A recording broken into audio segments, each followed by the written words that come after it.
My name is Zak Noyle. I'm a professional surf photographer.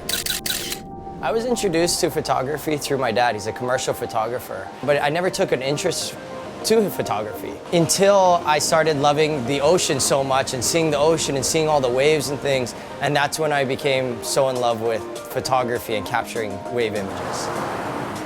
What I really like to capture with my photography is someone like my mom or someone that won't ever go in the ocean like I do is able to see. It's like an insider's view of the waves and the water and the surfing. Something that makes a viewer want to be there and feel like they are there. I see myself as really changing that and having my images tell that story better and better as I progress and get better with my photography.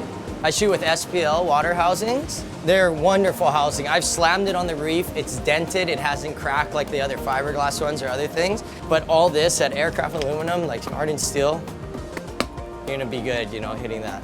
Some of my favorite spots to shoot, of course, is off the wall. First off, Pipeline is very close second. It's just such a beautiful wave. I can sit there. It's my favorite time is the evening when the sun is going down, it's all golden. And that's my favorite place to be. Point Panic is another great spot. It's on the South Shore, but it's such a beautiful wave in the evening. And Waimea Bay. I got asked to shoot the Eddy from the water by Quicksilver. And it was such an amazing thing. I had been taken out of school when I was young to go see the Eddy when it's on. It's like everything stops on this island for everyone to go over there. And there's just thousands of people camping out. And so to be asked to shoot the event was just insane. I couldn't even sleep. I was so scared the days before. My mom was like, "Are you really swimming out there?" I'm like, "I think so," you know? So it was the coolest thing I've ever done. Some shots from the Eddy that really stick out to me in my mind is a shot of Reef McIntosh and Kelly Slater dropping in. Kelly burned Reef on that wave, and Reef was just like, "Oh, I could have got barreled on that thing," but it just has them, and it's the most perfect wave, big wave. There's another one of Greg Long that actually won that event, and it ended up being the poster for the following year for the Eddy. And so to have that, like, I've always had the posters from the Eddy, and everyone always has, like, you go in someone's house and that's a poster people put up on their wall. So to have my image used and on the shirts and all the banners was insane. Another one of my favorite images is from Tahiti, and it has a surfer and he's with the rainbow going from the land to the barrel, like perfectly, and he's standing in the barrel. And it doesn't look real, but it was just one of those special afternoons, and I was actually shooting fisheye, and I saw this rainbow appear, and I moved back out so that I could get that whole land and the whole rainbow in one image. So my image of all the trash in Indonesia that I took, it was actually a trip that we went on. But all of a sudden there's these waves of trash coming through. And I feel with the swell in the place that we were at was kind of like a bay. It was getting pulled right into there with that swell and the incoming tide. And it just got to a point where it was just so overwhelming. And there was soccer balls and every kind of trash debris. And we were seeing tree trunks, logs, bigger than cars coming through. So a lot of the waves were missed because we couldn't catch them because it was so dangerous with the logs.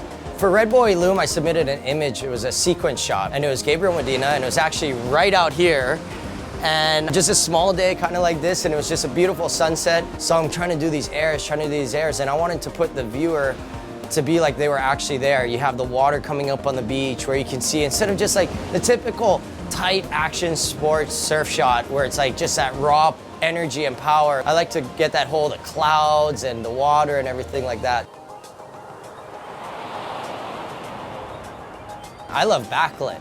I love when it's glowing green and the guy's a silhouette. That's one of my favorite times to shoot. But nowadays it's just changing. I can put my ISO very high and be shooting almost in the dark, whereas you'd be trying to do a speed blur or go in at that time already. And so it's just constantly changing, which is so exciting for technology to progress like that and to see where and what we can do with it. When I'm out in the water, it's not just, oh, the surfer's coming down, you know, very easy to line up with the fisheye, which I like to shoot with a lot. I'm trying to get as close as possible, getting a different angle, and you're watching the surfers coming down the face of the wave, how the wave is breaking, where you are, what the current's doing. So there's so many different elements that you're calculating and putting together of where you need to be exactly to get that best possible shot. I don't consciously do it, you know, just after years and years of doing this, it's all kind of come together for me, luckily. And I can see that, I see the surfer, and then it's okay, the wave's gonna close out, so I can still get inside of the barrel, or it's this isn't gonna be a good one, just dive under.